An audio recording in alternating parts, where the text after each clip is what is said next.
광개토대왕급 구축함은 해군에서 처음 건조한 구축함이며 해역함대의 기압 역할을 수행하고 있다. 준수한 대공, 대잠, 대함 성능을 가지고 있어 그 시대에 태어난 군함치고 매우 준수한 성능을 가졌다. 첫 스타트는 성공적이었다. 하지만 해군은 광개토대왕급으로는 부족했다.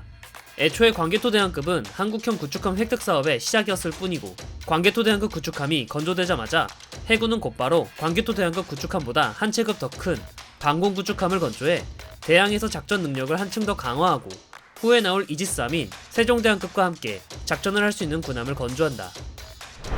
바로 오늘의 주인공, 충무공 이순신급 구축함이다.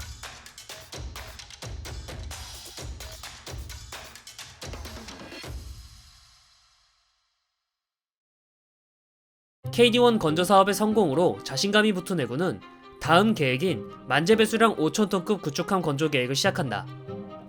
원래 계획은 12척의 SM-2 미사일을 운영할 수 있는 방공 구축함을 만드는 계획으로 진행되었다. 하지만 광개토대왕급 구축함과 마찬가지로 IMF로 인해 이 계획은 반토막난다. 그래서 나라 경제는 어려운지라 건조 비용을 아껴야 할 필요가 있었다. 그래서 척당 가격을 최대한 낮추기 위해 노력했는데, 광개토대왕급에서 사용한 시스템 및 장비를 대량으로 사용하였다. 전투 체계와 30mm 골키퍼, 코도구 추진 체계와 레이더 장비 및 대잠 장비까지 말이다. 그렇게 건조 사업이 진행된 KDX-2 초도함은 2002년 5월에 진수되었고, 충무공 이순신급 구축함이라는 함명을 받게 된다. 총 6척이 건조되었고, 6번함 최영함은 2008년 9월 4일에 전력화되면서 KDX-2 사업은 무사히 종료된다. 현재 이순신급 구축함은 모두 7기동전단에 소속되어 있으며 세종대왕급 구축함과 함께 본격적인 방공 구축함으로서 한국 해군의 핵심 전력으로서 운영 중이다. 여기서 방공 구축함이란 수평선 너머에서 날아오는 대공 표적을 요격할 수 있는 군함을 지칭한다. 적이 아군에게 미사일을 발사한다고 가정해보자.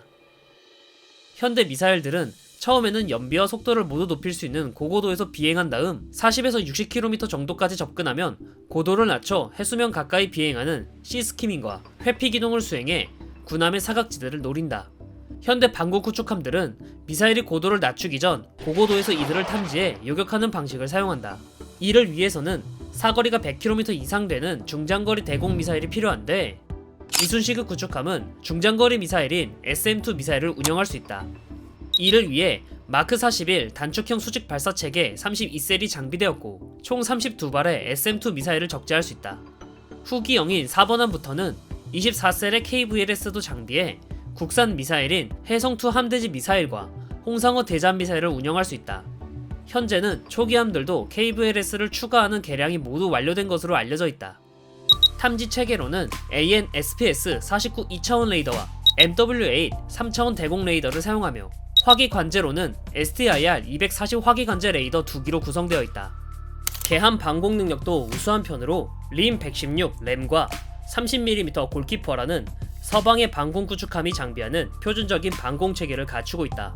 대잠전으로 소나는 DSQS BZ 소나를 사용하며 홍상어 대잠 미사일과 청상어 경어래, 링스 혹은 와일드캣 대잠 헬기를 사용할 수 있어 한국 해군 수상함종 중 최초로 원거리와 근거리 대잠망을 갖출 수 있게 되었다. 함포로는 5인치 마크 45 함포를 사용해 해병대가 상륙할 때 상륙 지원 임무를 수행할 수 있다. 선체는 전체적으로 레이더 반사 면적을 최소화하는 저피탐성을 강조한 디자인이다.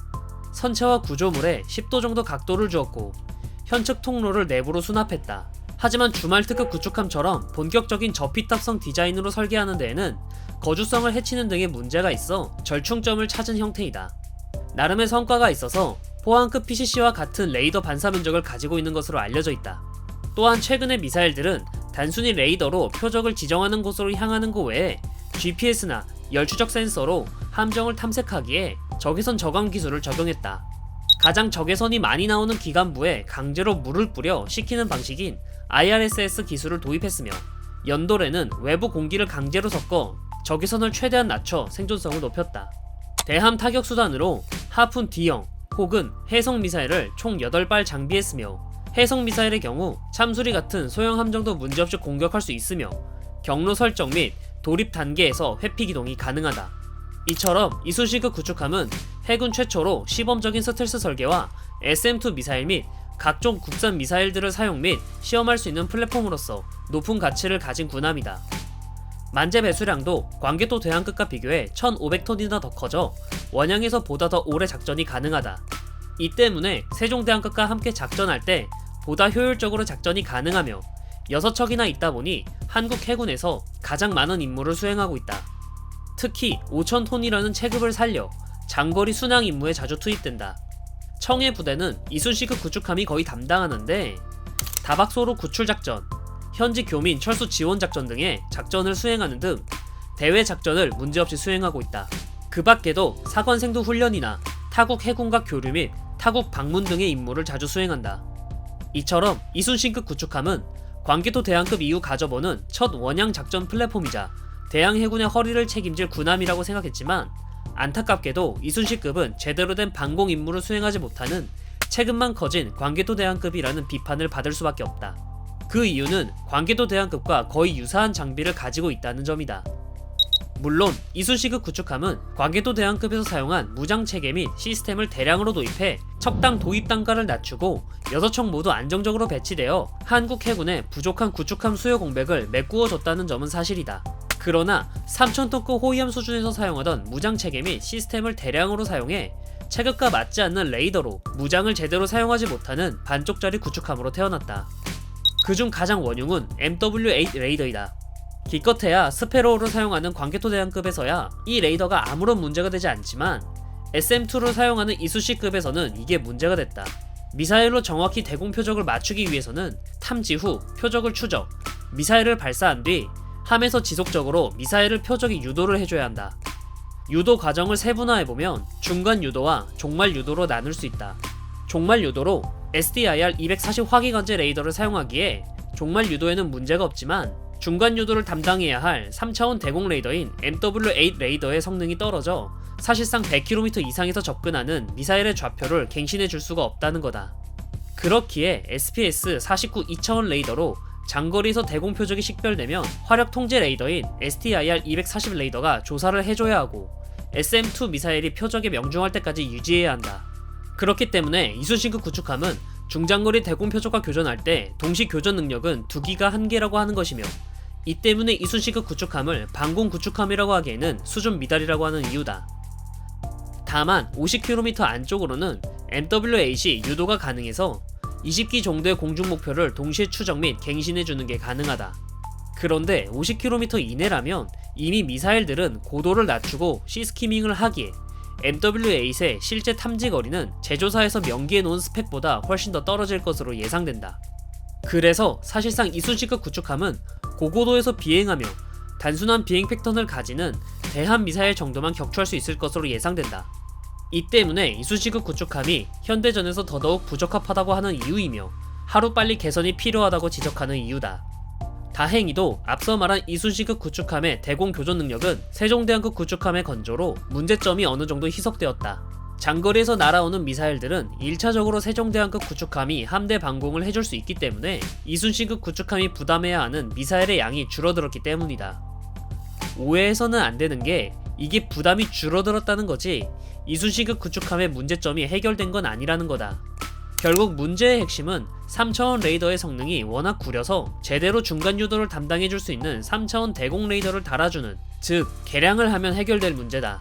이 문제를 개선하기 위한 방안으론 3가지 정도가 있는데 하나는 레이시온사의 AN/SPS-48C 레이더를 추가하는 거다.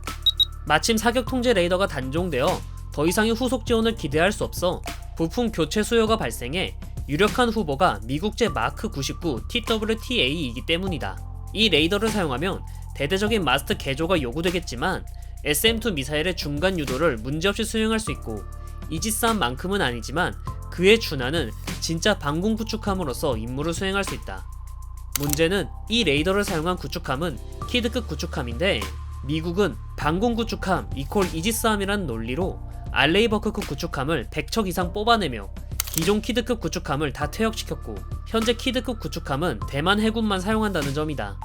그리고 이 레이더가 나온 게 1965년이며 기계식 레이더이기 때문에 만약 개량을 한다고 해도 2030년대에는 지금보다는 나은 구식일 수밖에 없다. 그러면 국산 SPS-550K를 달면 어떠냐라고 주장하기도 한다. 하지만 SM-2 미사일에 국산 레이더를 사용하기 위해서는 미국에게 무장 인티그레이션을 요청해야 하는데 미국이 이것을 승인할지도 의문이며 설사 승인한다고 해도 6척을 위해서 인티그레이션을 해야 하기 때문에 단가가 높아지는 문제점이 발생한다. 국산 레이더와 함께 국산 미사일로 교체하는 방법도 있다. 마크 41 수직 발사 체계를 모두 드러내고 KVLS를 장비한 뒤 SM-2 미사일들은 전부 세종대왕급과 정조대왕급 구축함의 예비탄으로 사용하는 거다. 대신 이순신급은 SPS-550K와 국산 다기능 위상배열 레이더, 무장으로는 해궁, 그리고 LSM을 사용한다. 이 조합은 인천급부터 이어지는 신형 호위함들과 앞으로 건조될 KDDX까지 보급 수요가 예정되어 있기에 사용하면 규모의 경제로 장비 단가를 낮추면서 국내 방산업체의 발전도 도모할 수 있는 방식이다. 하지만 기존에 있던 마크 41 VLS는 물론 MW8을 제거해야 되고 위상배열 레이더와 SPS-550K를 마스트에 달기 위해 마스트 구조를 사실상 처음부터 재설계해야 한다. 특히 국산 다기능 위상배열 레이더는 충남급에서 보면 알 수 있듯 마스트 가장 위에 무거운 레이더를 장비해야 하기에 함 복원성도 고려를 해야 한다. 거기다가 전투체계도 기존 전투체계에서 국산 전투체계로 싹 갈아엎어야 하며 그걸 위해 콘솔 및 내부 배선까지 손봐야 하는데 이 정도면 사실상 신규 군함 건조만큼 비용이 들어간다.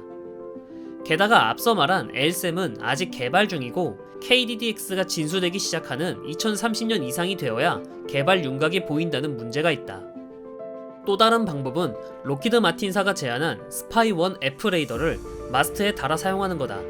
노르웨이의 난센급 구축함이 사용한 레이더로 기존 스파이-1D 레이더의 축소형으로 알려져 있는데 만약 이대로 사업이 진행된다면 이순신급 구축함은 진정한 의미의 방공 구축함으로 환골탈퇴하는 게 가능하다. 다만 이 방식도 앞서 말한 문제처럼 함 복원성을 해칠 가능성이 높다. 이 셋 모두 선택하기 어려운 옵션으로 어떤 개량이든 마스트 재설계는 필연일 것이며 그로 인한 구조 변경은 피할 수 없을 것으로 예상된다. 그래서 그런지 아직까지 이순신급 구축함 개량 사업은 개량 사업이 확정되지 않은 채 현재 해군 내에서도 뜨거운 감자로 알려져 있다. 현재까지 결정된 개량 사업으로는 신형 예인선 배열 음탐기와 소노부이 등 대잠전에 신경을 많이 쓰고 있다. 들리는 소문에 의하면 이순신급 구축함 개량 사업은 대잠전 위주의 개량을 진행하고 부족한 대공전 체계는 이후에 건조될 KDDX 사업에서 개선한다고 하는데 과연 방위사업청과 해군에서는 어떤 방향으로 이순신급 구축함을 개량할지 앞으로의 뉴스가 기대되는 부분이다.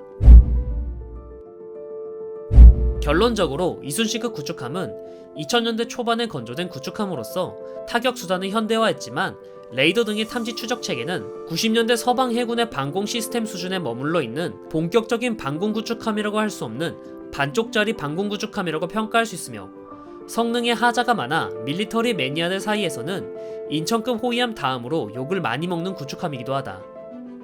그나마 인천급 호위함의 경우 체급의 한계와 당시 예산 상황이 상황인지라 이해라도 할 수 있다만 대양 해군을 외치며 대양으로 나가자는 당찬 포부로 건조된 구축함이 아무리 IMF로 예산을 칼 맞았다고 해도 반쪽짜리 성능으로 태어난 것은 비판을 피할 수가 없을 것이다.